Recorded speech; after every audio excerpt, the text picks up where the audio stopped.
I am Lona Lord. I have been living in Dal for 12 years now. I am someone who is very passionate about my community and the challenges we face. In recent years, our problems with drainage infrastructure have been escalating. It often happens when pipes leak in the ground, and it can be weeks or even months before they are fixed efficiently. Aside from how untidy these problems make our community, they can have a much bigger effect on us.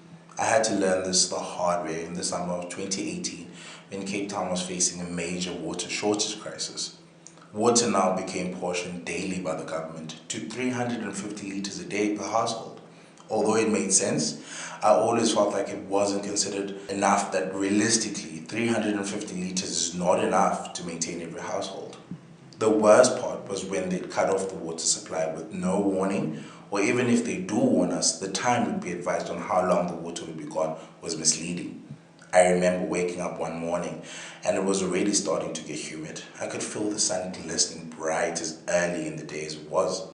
A sudden rush of annoyance and concern came to me as I stood up to remember that, oh no, today might be the second day without water, and yesterday was tough already.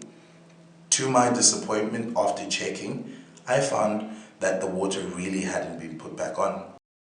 Having to accommodate my precious grandmother, who is very sensitive and frail because of her age, I knew this would be a problem. All the buckets and 5-litre bottles we had filled up with water the previous day were now filled with air. I started pacing around the house, asking myself, my granny has to take her pills 3 times a day for the dozen conditions she has, aside from everything else she needs. How are we going to survive another day like this?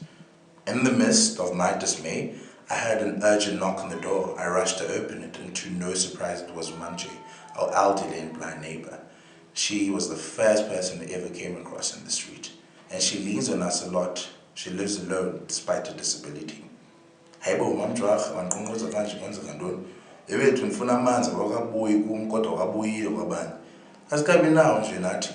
At this point, I was so confused, but I had to think quick because now I had 2 people to consider besides myself. I went outside to ask around other neighbors. I learned that 9 houses still didn't have water, despite it being put back on.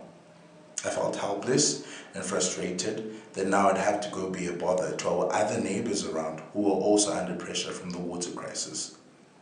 Out of desperation, I called the municipality, where they informed me that there was a leak in our piping that supplies the 9 houses. We'd only get water put back on once they were fixed. They promised that they'd arrive on the same day. They never did. By the time I was calling them once again, I was angry and couldn't understand how an emergency like this was so easily overlooked. Imagine the access of a lifeline like water being dependent on the mercy of how quickly municipality responds. It was a disappointing realization. At this point, I was just exasperated and almost felt dehumanized. They finally arrived on the 3rd day and fixed the piping. Our water was put back on shortly after that, to 350 litres per day, of course.